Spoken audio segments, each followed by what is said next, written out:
All right, welcome back. I'm Zach, and this week I have what I promise will be one of the craziest Bible studies ever brought to video. I don't think anything like this has ever been brought to video. It has the keys, I would say, of what I've been looking for a long time. The knowledge that we need to connect characters and surrounding myths to their biblical name, and then start making sense of it all. This AI video next to me, I've created this compilation. I've created these videos just kind of help give you a visual representation of just like exactly how crazy and awesome some of these Bible studies and the myths really are. Like our 15-foot giant Og, Og the Rephaim and Rephaim king, known in the Bible as Og, and the Bible as the last king of the remnant of the Rephaim and survivor of the flood. Yes, survivor of the flood. We'll get there. He's the 15-foot giant that ruled from Mount Hermon in Bashan, a flood survivor who was ruling seemingly at least from the time the flood dried up unto the time that they entered the promised land with Joshua and Moses up to the land around 1450 BC. This same Mount Hermon that he rules from in the Bible was the same place in the book of Enoch where the fallen angels came down in the days of Jared and took wives and women and produced giants, causing the flood. The Mount Hermon, because it's called Mount Hermon, Hermon is oath.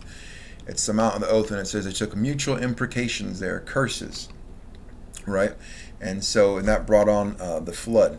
And here today in this awesome study, I hope you join me, I found a living giant Rephaim king in the Norse and the Greek myth their texts with the same characteristics and story place and place of rulership specifically as Og. Right, so all these things are going to tie up. And then next week's episode is going to be more into the Ugaritic texts on Og. But we're going to take the Bible and we're going to put that in one hand, and we're going to compare and make connections with it and these other ancient texts to prove that the Bible itself is true. Okay, and further demystify who these Rephaim, these Nephilim, Anakim, Emim, however you know them, giants, demystify who they really are, what really happened, take that veil away, and define the identity and names of this Og in surrounding cultures and languages. This study will prepare us for the next in this series, where I will identify Og in the Ugaritic texts. I'm trying to keep my episodes around an hour, and this will take me a lot longer to expound upon. Put it in this episode. Let me know what y'all think of that. If you like longer episodes or newer episodes, and please let me know how you feel about that. And thank you to everyone who's been liking and sharing and subscribing. Y'all helped me blow up on my last video, 50,000 views on the Esau video. So I will be following up with that one as I get more information. So definitely I appreciate that. And so just to kind of rephrase it a little bit, I think these amazing connections that God has revealed to me in the Greek and Norse and over in Biblos/Lebanon in ancient Ugaritic tablets, it will give us a greater understanding of these Nephilim, Emim giants, who they were, and lead to revelations of who did what post-flood and pre-Abraham, because that time was extremely dark for history and spiritually. Because from Genesis 1 up to the time of Abraham is only 10 chapters. So there's that whole time period is barely expounded upon. So we have to rely on other sources to fill in blanks. So a lot of these studies of mine have the focus of figuring out these entities. Who's Baal, who's El, who's Ashtaroth, who's the Nephilim, which of the grandchildren of Noah were mingling with them and committing the sin of procreating with them, and then which of them became gods, and how did that happen? And I really think we're getting close. You'll see at the end of this video we're getting close to it. And so let's get after it. And looking here, let's start where we always like to start, and that's the Bible. So we're here in Deuteronomy 3. We'll start off in verse 8. So we took the land at that time out of the hand of the 2 kings of the Amorites, who were beyond the Jordan, from the valley of the Arnon to Mount Hermon.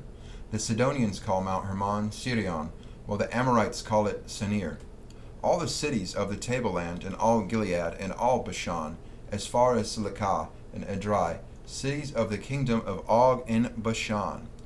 For only Og, the king of Bashan, was left of the remnant. So the survivor, the remnant is when after catastrophe happens, right? When God says, I'll leave you a remnant after I destroy you. So the remnant of the flood, most likely.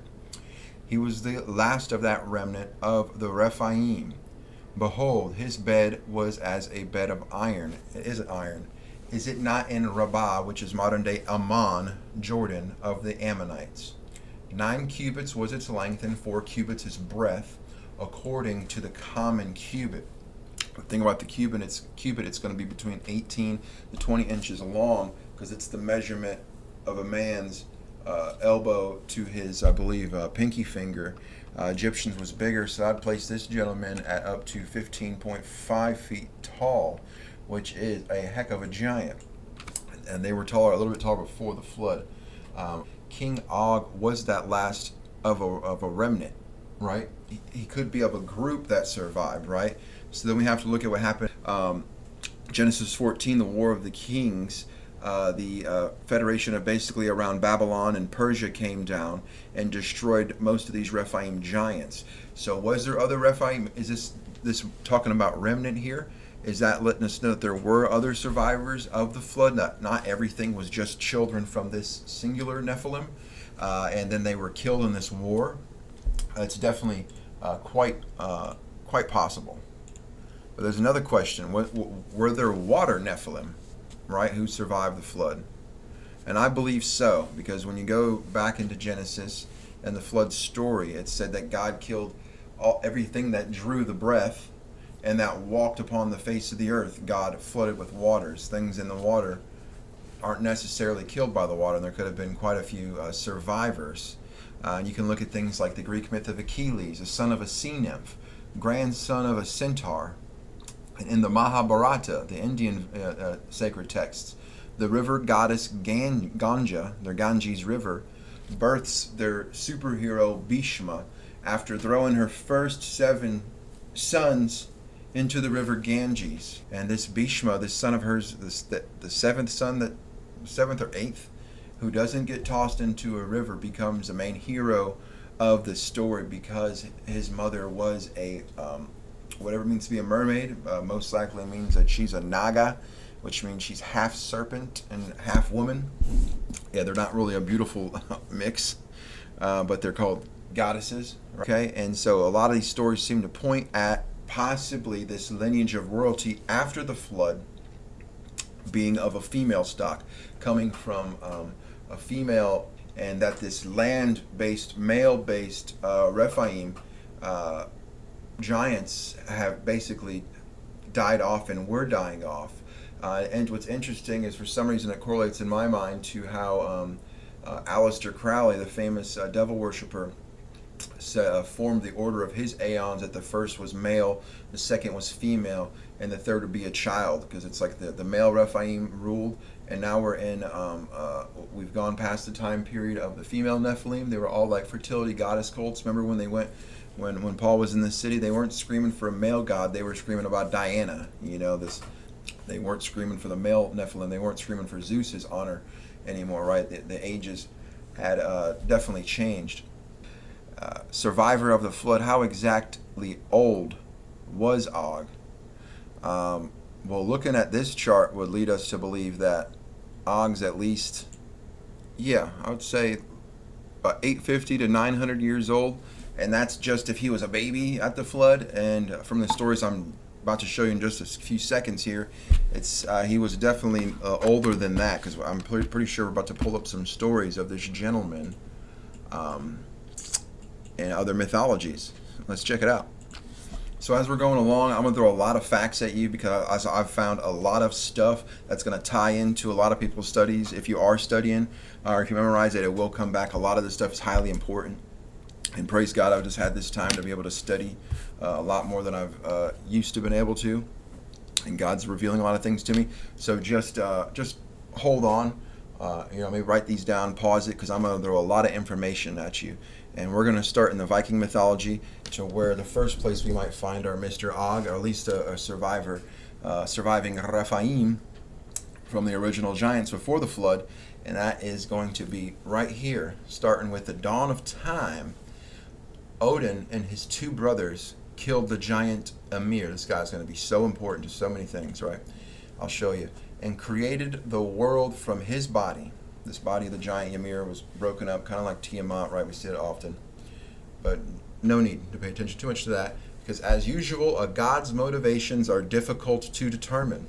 Did Odin simply need Ymir dead for the sake of creation, or did the All-Father reason that if Ymir continued to spawn giants, that at any order the universe would become impossible, or being in it would be impossible? In any case, as the three gods tore this massive giant to pieces, a vast deluge of blood burst forth. This blood became all the world's oceans, and the torrent swept away every giant, except for one family who escaped in a wooden ark. This giant was named Bergelmir, and all the giants were descended from him. So this is going to be our gentleman who's looking like Og, right? Because he escaped, crazy enough, in a wooden ark. So let's look. Bergelmir, he's the giant. He survived the flood. Possibly could be Og. Ymir wouldn't be Og, because Ymir got cut down, and his blood supposedly is what started the flood. And I would focus more on the fact that what that's relating is at the time of the bigger giants dying, right, is that period of time is what brought on the flood. And we look at the Bible, God gave them 120 years when these giants were running around, and then Enoch, he had set them at war against each other. And when I've seen in a lot of these myths, we'll go over some a little bit today, and just in passing, that they did start these gigantic wars with each other. And as you see here, evidence of it being that they killed their own father and grandfather, and that's what caused the flood. And so all these things are tying in pretty tightly already, pretty interestingly. So moving on, Odin and his brothers made the land from Ymir's corpse, with his teeth and broken bones forming the stones in the mountains, the great dome of his skull forming the sky, and even his thoughts forming the clouds. Thin and wispy, or dark and brooding. They called this world Midgard, which means Middle Earth, and they encircled it with a mighty barrier made from Ymir's eyelashes. They also made their own realm, Asgard and Midgard, along with several other of the 9 worlds, became Enangard, or it looks like almost like Inanna, a place of protection where the gods ruled. And right after the flood in Sumer and Arata, which seems to be India, Pakistan, Hindu Kush, Mohenjo-Daro, right? The Inanna cult was already there. We have this place, the inner sanctum of the gods, being called Inanagard. There's one big connection there. And then moving on to our crazy connection beyond, as we have mentioned and read, were places where the giants ruled. Oh, there's places where the giants ruled, huh? Or Jotunheim, Hell, and other realms that formed Utgard, are as both Utgard and Utgard would be translated beyond the enclosure. So the place they're talking about is beyond this enclosure. And inside the enclosure, it's already told us, was Asgard and Midgard, right? So Midgard, Asgard, and then around it, outside of that enclosure, is this place where the giants ruled. And I've already done my own research. What it is the Jorgamonder. It's a gigantic snake. Maybe I pronounced his name wrong, but the gigantic snake, the world encircling serpent, the Ouroboros that eats his own tail. It says that Ragnarok, the end of the world, is going to come when the snake stops eating its own tail. Well, the snake is the ocean that surrounds the earth. So so I believe obviously in a flat earth. You can believe in a ball earth, whatever you want to do. But so it makes more sense in the Norse myth that it says when he stops eating his tail, that's when the world ends. And so, if his tails are the ocean, and if that breaks open, that would be like Antarctica busting open, maybe flooding that world, maybe flooding our world, maybe the start and the beginning and end of something.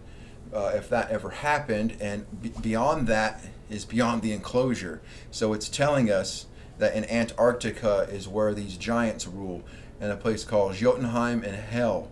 And then underneath the earth, crazy enough, there's a realm called Nephilim. Nephilim, just like Nephilim that we're studying, is a place of hell in the Viking myths. So we'll check out this note here I left, and once again, because I have so much information that's going to be coming at you, I got to put these notes everywhere because it's a lot to hang on and organize. But awesome thing I found here, Ennegaard. This is if you look at a flat Earth. Ennegaard would be the North Pole, and Utengard is Antarctica on a flat Earth. So you have any belief in mythologies at all, you can start to see where they went and saw these gods, giants, things of that nature. Or you can believe NASA, which has a serpent's tongue for a name, and Nashak is the deceiver, is a serpent in Hebrew. Not a perfect one-to-one correlation, but close. And this is going to be part of the Prose Edda, which is was put down by Snorri Sturluson. I believe it was in the 13th century.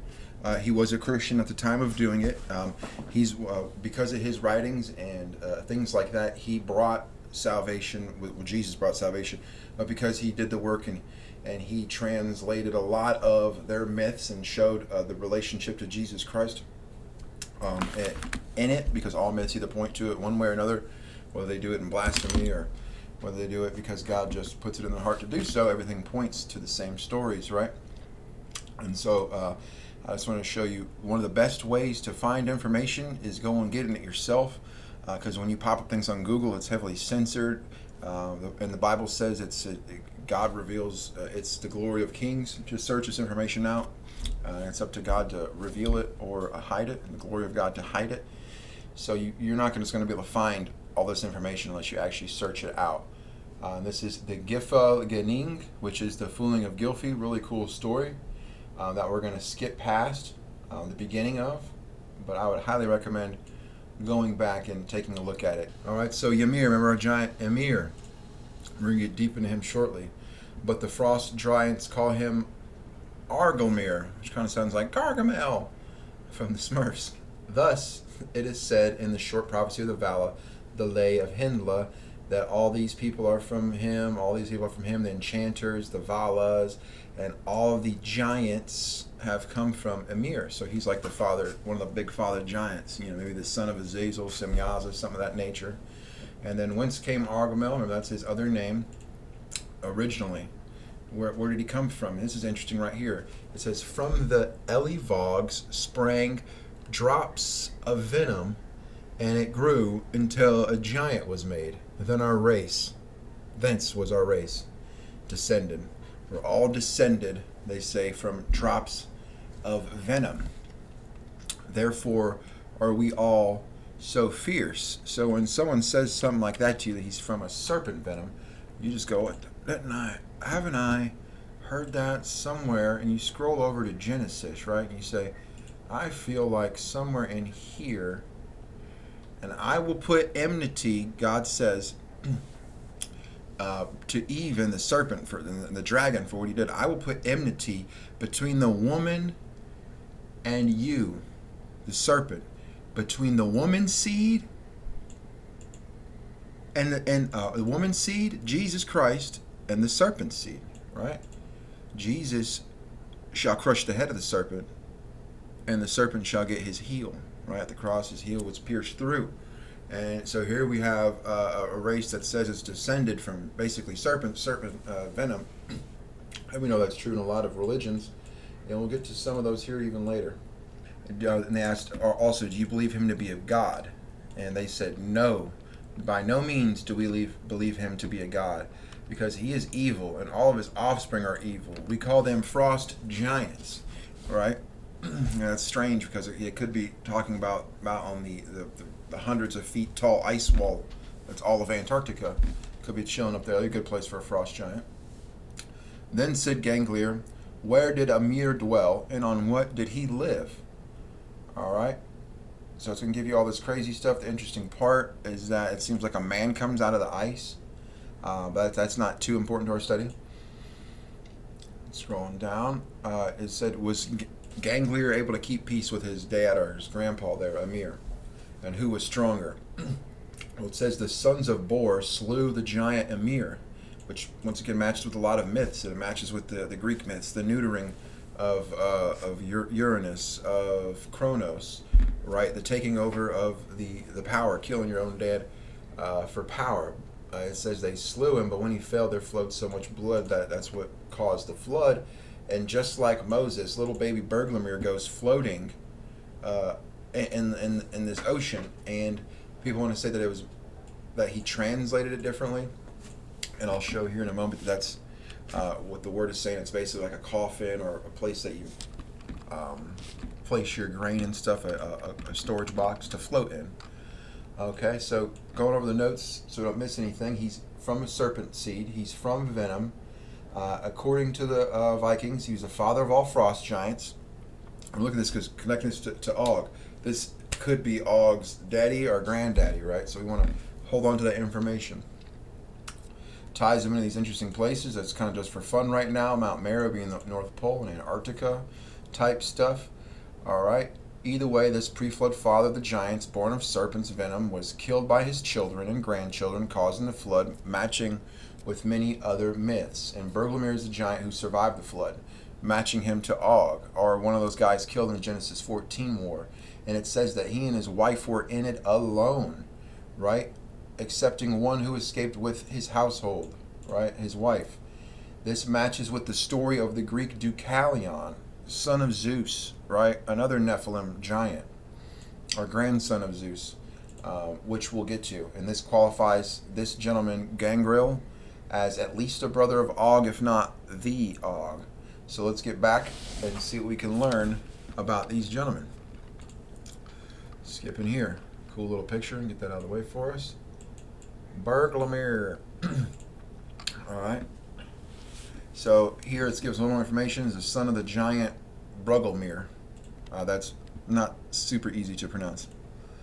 And here is if anyone tries to tell you this, that the translation is conflicting. They say, that Mr. Snorri did that because he's Christian. The key word here is the luter, which is the word that he translated as like an ark, right? And it refers to a flour bin. So basically, he was floating around in some type of wooden bin. So they don't have a very great argument. It's definitely close to something like Moses. Obviously, we always see the devil copying many things of God.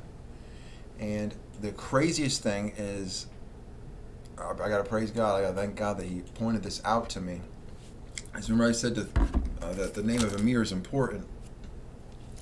So if anyone has watched the past couple episodes or done this study themselves, one of the name of the Rephaim Nephilims is the Amims, right? And here we have Emir. A plural form of Emir could be Emim. If he was to make a race, he could be the Emims, or they wouldn't be the Emirims. It could be the Emirims, or they could be the Emims. So here we have a connection, possibly, to the last episode of the Emim of Esau, which is the subsect of the Nephilim, tend to be more described as more bestial, more hairy, that Esau was tied into. So here we have that connection again in this gentleman's name, made greater by the fact that he is the top giant. So that would mean if this is true in any sense, there would be, say there's 200 giants and they had 200 sons. So that would be difficult to follow that line down. But if we just say, hey, there was, let's say the head seraphim's son's name was Emim, and his name was most powerful, right? So his name would fall on the longest. It would follow that many of these giants, or all of them, could be qualified as the Emim, as being Emir, their father, also called Argomel among the giants. So that's meaning like us humans called this dude Emim, the Emims, and their father Amir. There's singular and plural for these entities because they branch down the same as Emim, them being parents and children. Rapayu, which we're going to get to in the Ugaritic text, which is another name for Og, and plural form is Raphaim. Anak, another giant who's referenced as one of the Nephilim, which is our connection in Numbers 13:33, which proves the connection of the pre-flood and post-flood giants. And then one more connection I found that was absolutely insane is the connection to the Amorites. Amorites, Emir, EMIR, right? This firstborn giant is the namesake, most likely, for the Amorites. The namesake, most likely, for the Emites. So this, I've never seen this connection be made. This gentleman could be the real deal here. So got to do a lot more study on him. His name is passed on through the YMR or the EMR, right? The namesake of the giants. So let's look at Emory. Remember that gentleman's name was EMR, YMR. Go right here. Reduced very short vowel, like a right? So our first letter is What's this letter here? I'm just trying to show you guys how to, the M sound, M. All right, and this is R, EMR. It's literally the same namesake as this giant of the Vikings, the Emor. So the Amorites weren't, Canaan didn't name them the Amorites because that was his name. He named them that because of his knowledge of, he came through the flood and wanted to blaspheme God. He never wanted it. Okay. Yeah, and the same thing with Esau. I'll show you later. What tied this whole, what got me into this, is one of the leaders of Crete who went into Troy. Like the leader's name was Idumea, and that was the Greek name that became the land that Esau went into. Right. So these people are taking on the namesakes of giants, and as we've seen, they bow down and worship these things as gods because they're gigantic. And for whatever reason, whatever sin, whatever goodies they're giving them, that's making them bow down to them as gods. But hopefully, you can see as well as I do that this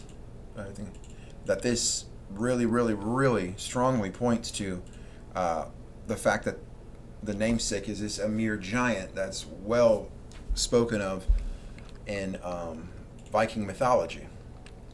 So let me go over these notes so I don't miss anything. Hebrew literally says EMR. Yes. Amorites, children of Canaan, either bred with the Emim, Rephaim, Nephilim, or their father did, which would mean Canaan. So Canaan either could have taken one of these sea goddesses. That's why they're all bowing down to Ashtar, Inanna, right? These Naga, these half serpent, half women, mermaids, all found throughout all legends that formed the godly clan, right? The other side's divine clan. And just to go over, give you a little, show a little bit more. Emir, Emori, Amorites, right? Children of Emir, the first giant. So the Emim were the Nephilim in the land, possibly water, but specifically these ones were land. And the Amorites were their children. And this is definitely backed up by scripture. And the book of Jubilees, chapter 29. And it's backing it up because it's showing that those Nephilim entities were in the land first, and then they were there first, and then came Canaan. And he either bred with them or had those children. Why would he name his children after pre-flood giants? Where was his mind at, So this is Jubilees 29. It is Apocrypha. I always say we don't put it at the same level as the Bible, but it's very, very useful for us. Okay, 29, verse 9. But before they used to call the land of Gilead the land of the Rephaim, for it was the land of the Rephaim, and the Rephaim were born there. Giants whose height was 10, 9, 8, 7 cubits. That's a tall dude. That's like a 16 something foot tall dude. And their habitation, where they lived from, was from the land of the children of Ammon. So I just thought that there's the Amorites, right? Amorites are the children of Canaan, named after Emory, which we just showed was that giant. Ammon is son of Lot. So Lot had the relationship with who. He had the Moab, and then Ben Ammon, which means like son of my father, son of something.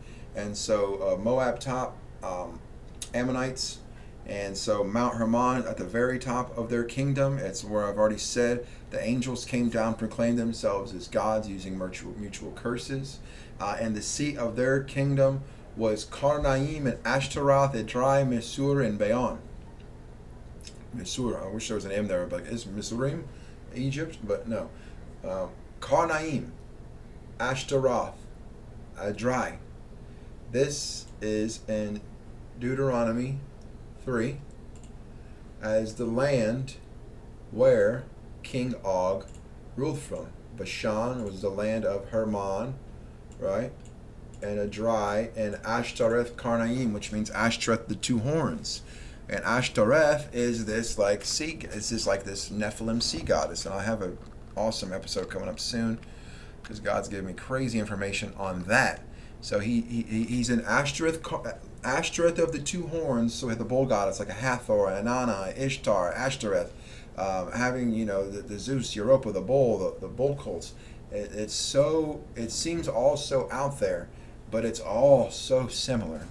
Just a minute ago, the bull, the cow was licking the first giant out of the ice. Like everywhere we go, the beginning of these people start with bulls and serpents and goats. Start with bulls and serpents and end in goats. Strange sequence of events. But either way, so be it. Okay.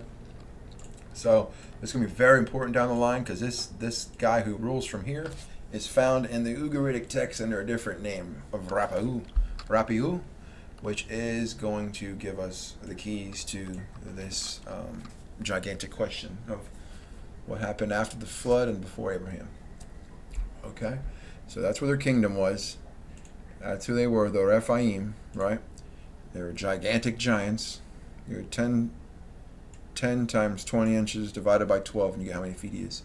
And the Lord destroyed these giants because of the evil of their deeds. For they were very malignant, very terrible, right? It means vile. Just everything they did was cancerous. Everything they touched turned to ash. And then the Amorites dwelt in their stead, wicked and sinful. Wicked and sinful, right? And there is no people today which has wrought to the full all of their sins. And they no longer have length of life on the earth. Wow. So it's saying possibly that they're even more worse than giants because they had more truth given to them, right? So much more clearly here, we are given the order of who lived on the land and when. So what was the order? Who came first? Rephaim, and then the people who had already been procreating with the Rephaim, who were the Amorites, sons of Canaan. First, remnants of the Nephilim giants lived in the land of Ammon, son of Lot, to Mount Hermon and beyond, also named as the Emim. Right? Important is that the Rephaim/Emim were first, and then the Amorites took over the land and became the most vile ever. Right? So we have the Emim in the land, right? Like the Emim plural YMIRs for this big giant from Norse. And then they're already in the land. We got our buddies coming up here and saying, hey, let me bow down to you and let's have children. And so, God, the sin of this people has run full, as God says, bam, they're done. And so this sin is allowed to grow until it's at the time of the Amorites had come full. And then the other important point is that the Emims became the Emir. I mean, it's literally his name, the Amorites. It's the same people. It's the same people group. I mean, no one's ever said that before. Has anyone ever known that? I've never heard that anywhere. So praise God. Thank you for the information. And right here, this is going to help us start to see like the entities, because it's saying here, all these people are descended from him, right? Descended. All the wizards are. All the enchanters are. All right. So if that's true, let's look at and see what type of people these are. What exactly was Mr. Amir creating as Mr. First giant and the king of the giants, right? The first king of the giants. Thus it is said in the short prophecy of the Vala, also called the Volva, the lady of Hindla, all the Valas are from Vidolf descended. All the wizards are of Vilmai's race. All enchanters are sons of Swarthod, which is like, I believe, Sweden. And all giants have come from Ymir, like we got to earlier. So all the Valas. What's a Vala? Interesting question. Here's where we're going to start to realize that Vala also is, it's a vulva. So a Vala is a priestess. Is basically is a top priestess, the one who speaks to the gods by using ritual and their customs and the things that they do to reach the gods, right? Interestingly enough, in the Indian religion, it is the opposite. It is a demon, right? So we have where the Vikings think something is godlike, the Indians think that it is demonic. And we'll come back to this. But the Norse worship the Asir, right? Do y'all know that? And who's the enemy of the Indians? The Asir, Asura, right? The Vikings' enemies are the Vanir, which are the Indian Devas. So this shows us, like, was one of these two religions the correct one? But what we have here is one's bowing down to a serpent, and the other one's bowing down to the beast, like the goat form of the same types of entities. Let's look at the female form of the Vala, which is a seeress in Germany. It's not necessarily where we're at, but anyway. In Germanic paganism, a seeress, or a Vala, a vulva, as we see, is a woman said to have the ability to foretell future events and perform sorcery. They are also referred to with many other names, meaning prophetess, staff bearer, wise woman, sorceress, and they are frequently called witches or priestesses, both in early source and modern scholarship. In Norse mythology, the seeress is usually referred to as the vulva, or the vulvae. And so basically in every way, you're going to see the inversion of the Bible, and this isn't always in a bad way. I mean, I think if it didn't involve the things they do to get this magic, to get this knowledge, the thing they do with the gods, we'll get there. Seder, the type of magic they do is Seder, which is Satyr, which is basically communion with the beast god, which gives you the ability to prophecy.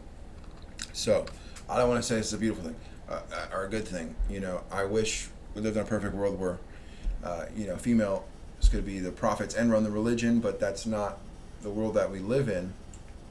But in this pagan religion it is, and that, communion, getting together, it's not husband and wife there, it's this woman and this goat/beast god that gives her satyr magic through, basically, what's it called, union of sorts, right? What a husband and wife would do.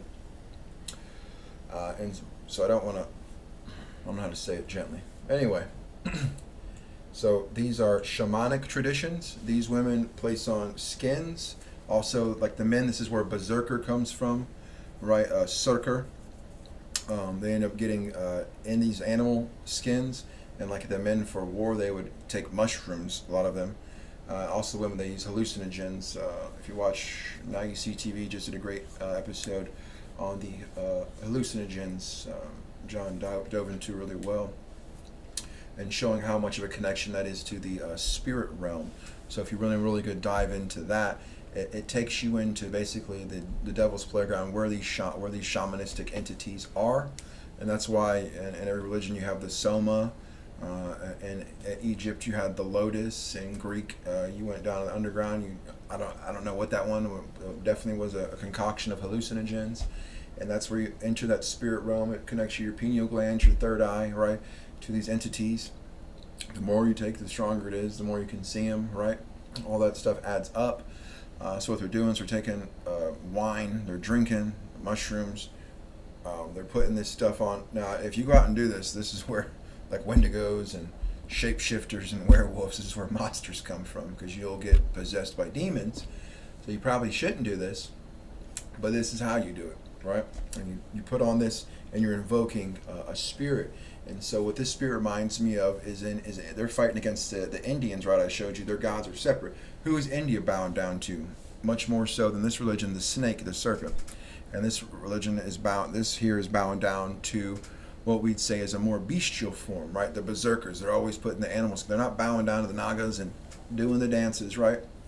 They're warriors, they're more beast-like. People are more snake-like, deceptive, right?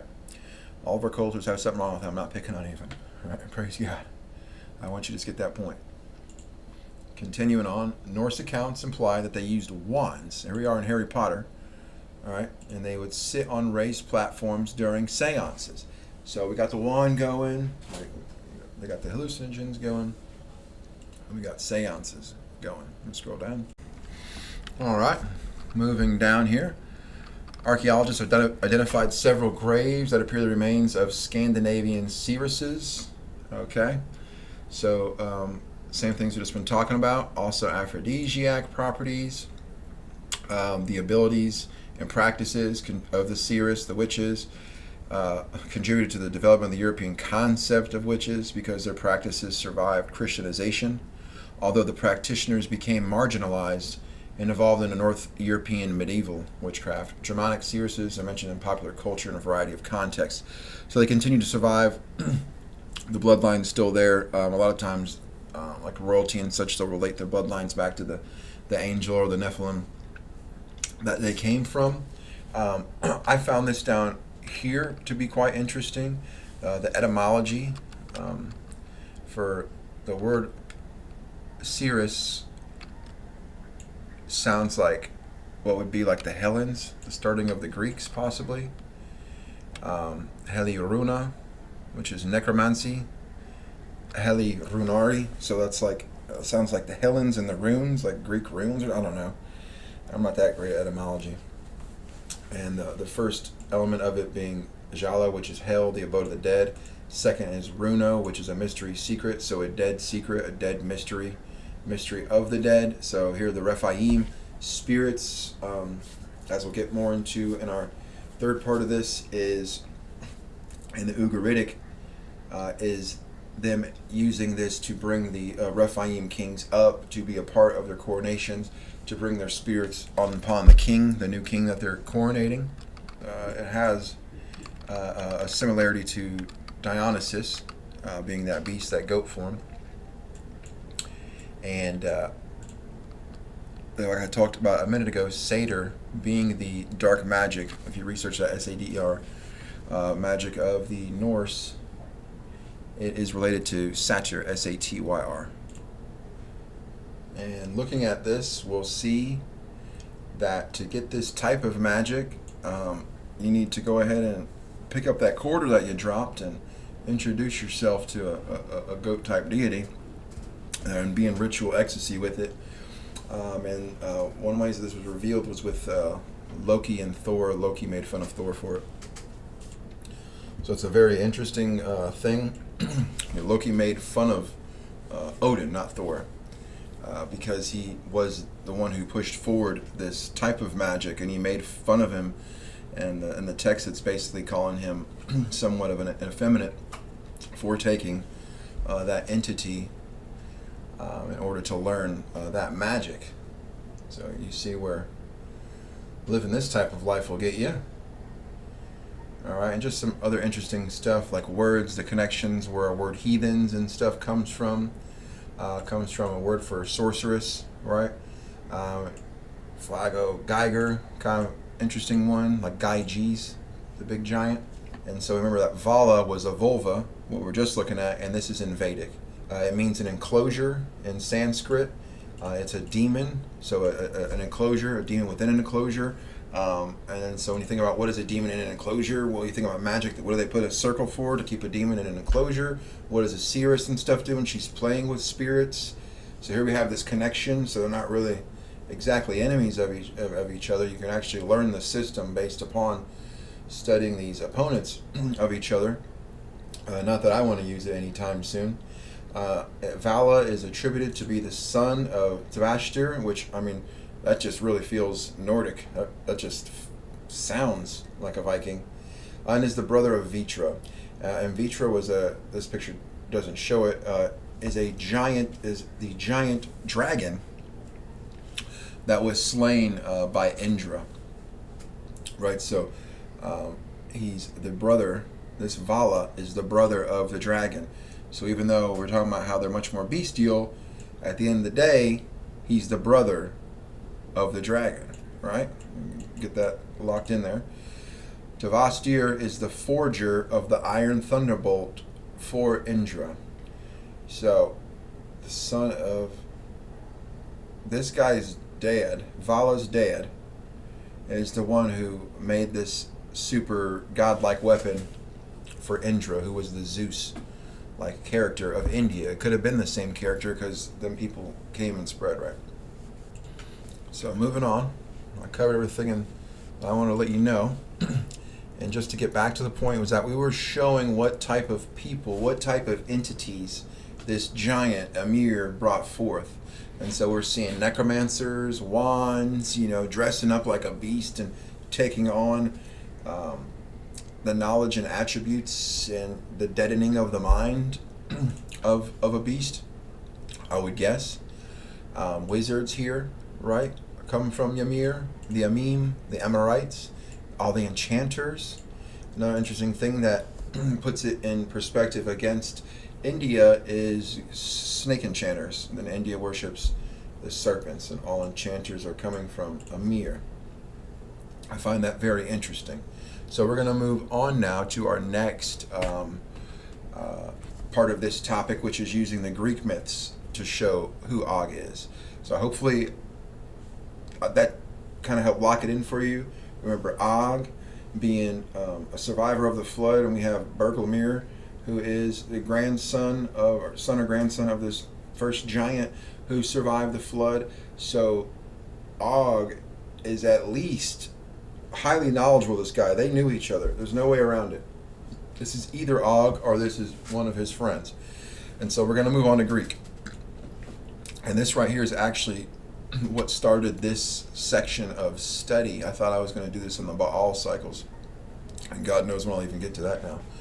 But I was searching out the Crete.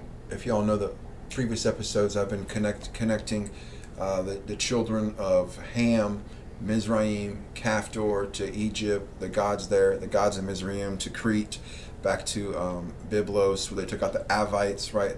The Kaftorim, the children of Mizraim in Genesis 10, came from Kaftor, which means they came from Egypt, somehow got to Crete and went to Philistine, which gives us an idea of the gods, right? And interesting, when the time of Og died, when Og died, that volcano also blew up out by Crete, taking out those Nephilim too. So when God said he cleared the land of giants, I mean, he literally sent them bees, wasps, I think it was wasps, and the bees were the hive mind, and then sent volcanoes and basically wiped them all out to prepare the way for his people.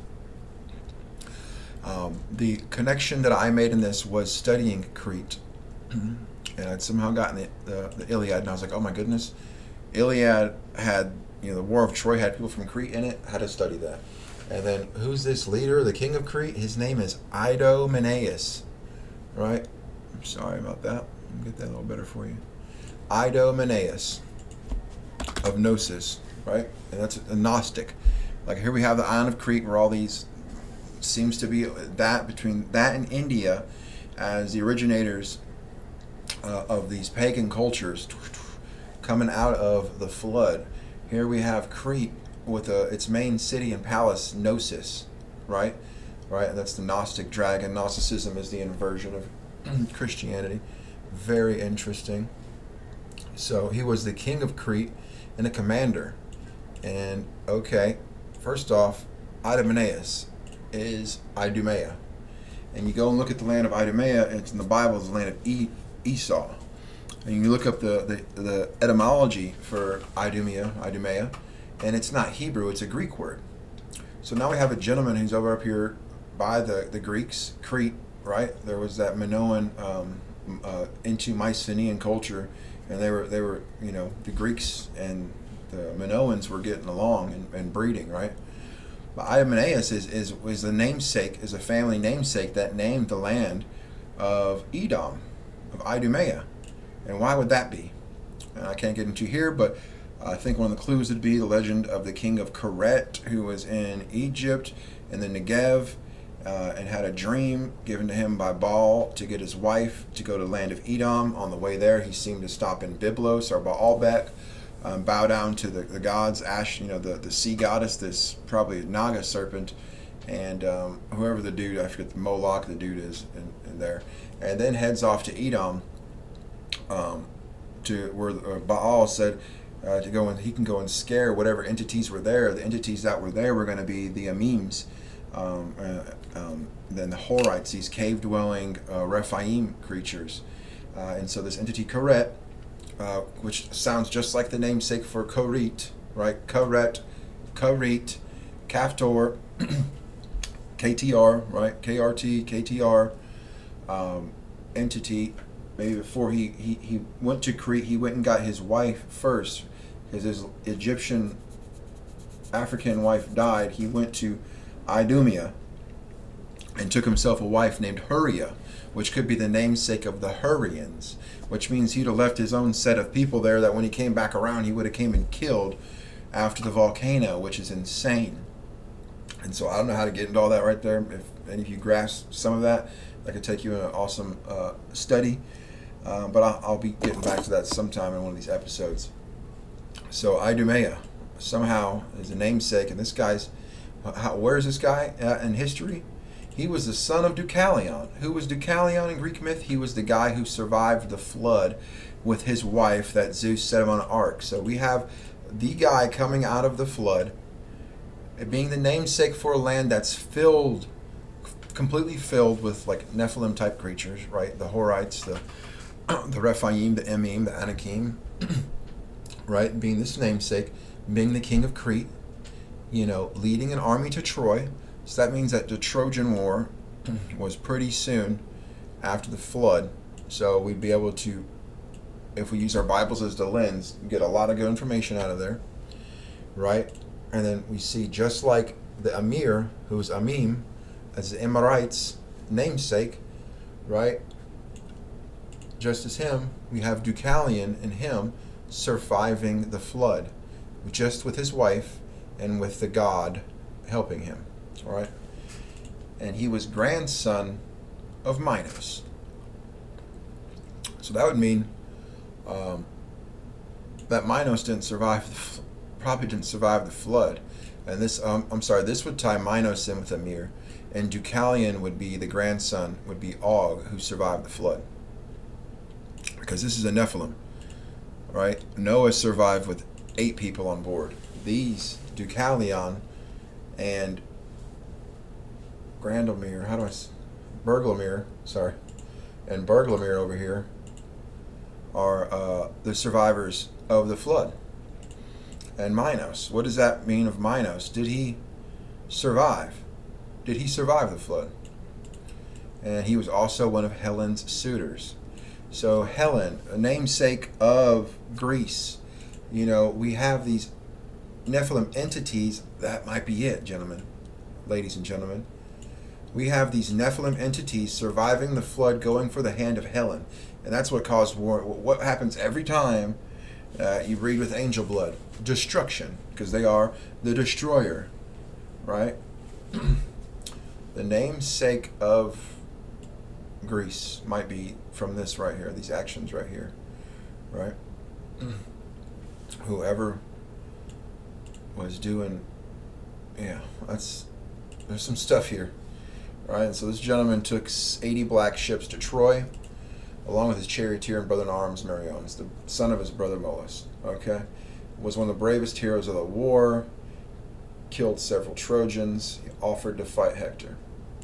Okay, and the one thing I did miss is the pointing out that Minos, being that bull king, bull-faced, matching to Moloch, setting his hands out, the taking of evil human microphone, may be Zeus in his form as a cherub angel, right? And so in Ezekiel, the angels had 4 faces: the face of a man, a lion, an eagle, and a bull, right?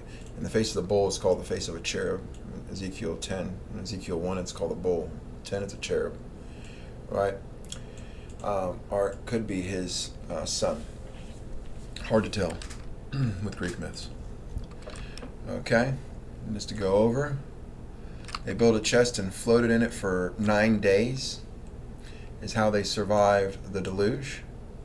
There's other counterparts that you could research there with his wife Pyra, which is just like the Norse myth. So two crazy facts that I'll start this part off with is that it is hidden that Deucalion is descended from Minos. So here it says here it says he's the son of Prometheus. And we just said earlier that he's a son of Minos. Right? So is Minos Prometheus? I don't know why I didn't put that together before I put this down. And so because this is what I do. So like I'll put these in these notes and then I copy and paste it. And so I have a constant list that I'm adding to and growing and bringing ideas out of because things like that pop up. And so why is there that relationship between being called son of Prometheus here and the son of Minos there? Because Prometheus was buried in the Caucasus Mountains, which that's close. That's pretty close enough. Not buried. He was chained up in the Caucasus Mountains. What's this tie between Prometheus and the Minotaur? Very interesting. And so when you search it up here, he says he's son of Prometheus. Remember, I just showed you the son of Minos as well. It's only showing you this. There is no Minos in this article. I've already searched it other ways. It doesn't. Most of these places, why is it so difficult to find the actual part of the story that'll bring out these things? A, because it's revealed, by God, and then B, the enemy does hide these things. Because Prometheus' name means, I think it's forethought, and so that's an epithet. That's just an attribute. And so that takes us away from being able to tie where this gentleman was from, because the Greeks, names they have like 150 names for Dionysus. They have different names and attributes for these people. Is one reason, but I think it's also to try to hide it because of the information that I'm presenting you. And the other thing that I started noticing is this tie-in between Mount Ida being on Crete and being in Turkey, in Asia Minor, right? Why would there be two Mount Idas? Which one is the real? I bet you there's one that is the real Mount Ida, right? And that we found the real one. The other one's just a copy of it. So almost might be asking, like, is Mount Ida Mount Hermon, or I guess that could be the two. It could be Hermon, and Crete would make much more sense than Hermon in some random place in Asia Minor. Okay, so I feel like there's a lot of confusion there, and I think that is to hide things. So if someone has done that study and has kind of piecemeal out why, if it really is about two places, or if one was like, parentage to the other, inspired the other, because I want to figure out if the only real Mount Ida was in Crete. Okay, and then Helen, right? You have Helen from Troy. Helen is also the namesake of the founder of the Greeks, and a lot of people commented have helped me with that. He's also Javan, who is the son of Japheth, who was the same thing, the founder to those Greeks. Would that make, and in this instance, that could, in some sense, make Japheth Deucalion, because of the fact Deucalion had a number of sons and daughters. The two most famous of these were Helen, the king of the Hellenes, the Greeks. Right, so this gentleman is in the same position in the Bible as basically Javan is, not basically is. And Javan had, I think, either 4 or 7 sons. But either way, that puts him, Helen, the founder of Greeks, being Javan, and above him being Deucalion, above Javan is Japheth. So, what they're saying is, why is Deucalion going and consulting a Delphic oracle? So I think they're setting up as they survive the flood, they're setting up amongst her alongside the humans. Because it's making me wonder, like, is it the humans or is it like a Nephilim, tribe that's sitting by them, that's there to be a thorn in their side, just like in the Promised Land, when Israel got to the Promised Land. Deucalion, son of Minos, separated from Deucalion, the son of Prometheus, for some reason. Okay, he's the son of Minos, the bull god of human blank. If this story matched with the Norse Viking, Deucalion was the only survivor of the land of the giants with his wife, Rapiu, singular for Rephaim. Og, the last of the remnant of the giants, had survived the flood, maybe the only one, and the Rephaim were his children, Og being Rapiu, his children being Rephaim.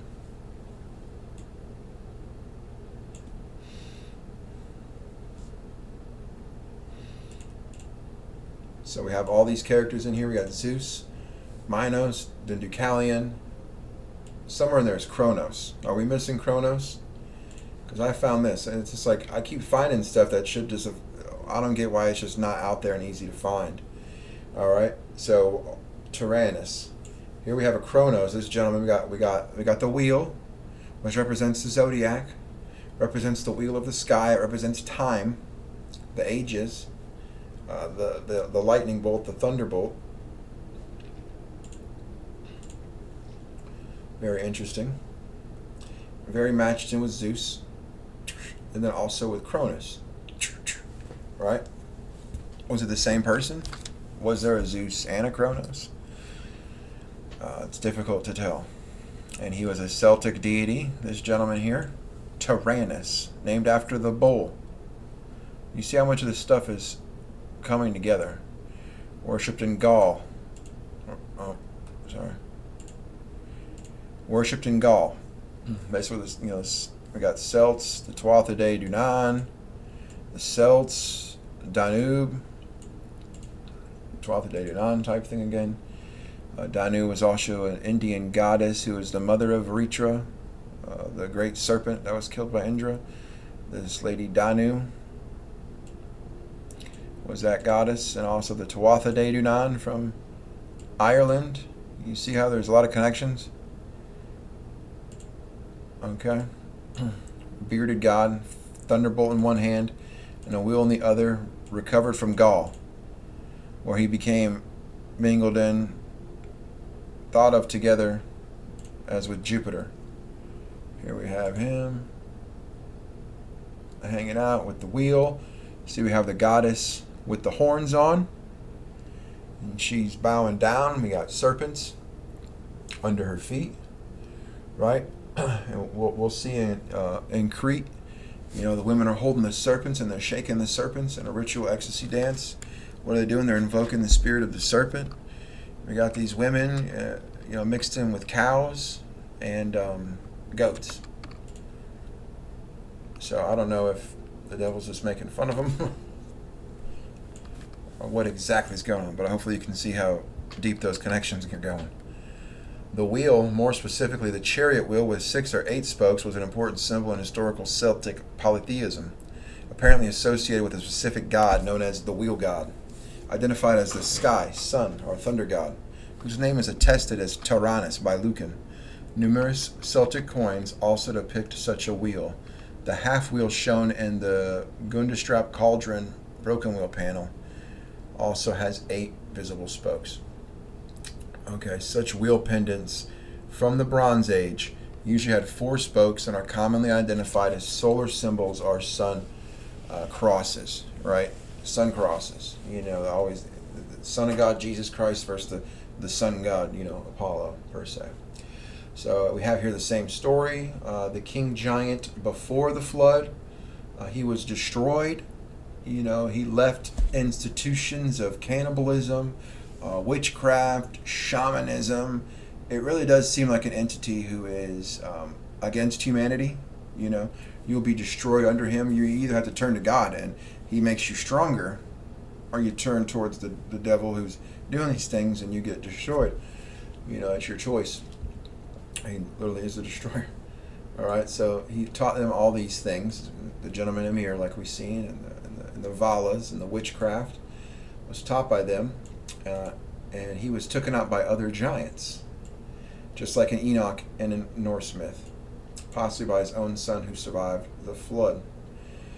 Now Og matches that exactly. He's the last remnant of the Rephaim, of Rapiu, like I already said. And let's go and check out other ties to this gentleman. So, the word for Minos, which was the father of this entity that survived the flood, right? His name's called Minos, was the Cretan ancient Greek word for king, right? What's the other word for king? MLK in the Bible, Moloch, right? Minos equals Moloch. They all equal king.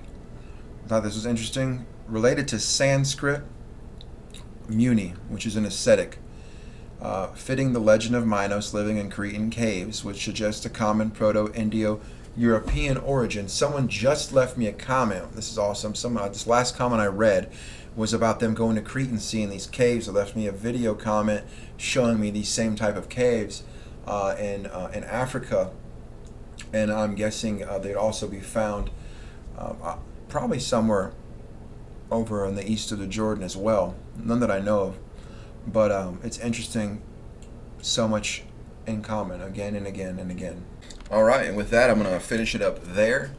I'm going to take this into my next episode. We're going to go into Baal and the Baal cycles in order to find Og's other name, which I've said over and over again, being Rapiu, Rapia, the singular word for Rephaim, where the Rephaim came from. We're going to tie that together. I didn't want to put this in this episode because we're going to have to expound on it a lot, and we're already at an hour, and I don't want to make the episode too long. Let me know y'all's thoughts on length of episode. Do you like the amount of information, the amount of pictures? I know some people don't like the AI. Let me know what you're thinking on that. And definitely appreciate all of y'all liking and watching and subscribing. I hope this is new information for y'all. I've never seen it in video form before, and it's taken me a lot of deep digging to get it. And in this process, I have gotten notes upon. I mean, each one of these lines is a different video that's just as in depth as this one that I'll have coming for y'all, because God's been good to me in honoring the amount of study that I'm putting in. So I just want to say God bless y'all. God bless your evening and your weekend. I hope you enjoy. I hope you come back and watch me again. Please subscribe so you can keep getting my videos coming at you. Leave me a comment. Love answering questions. Let me know what you think of this. This is maybe my 12th Bible video, and my channel's been going up. So let me know if you have any ideas for next episodes. Any type of thing you'd like to add. I always appreciate that. So thanks again. I hope y'all have a good one. God bless you. Peace.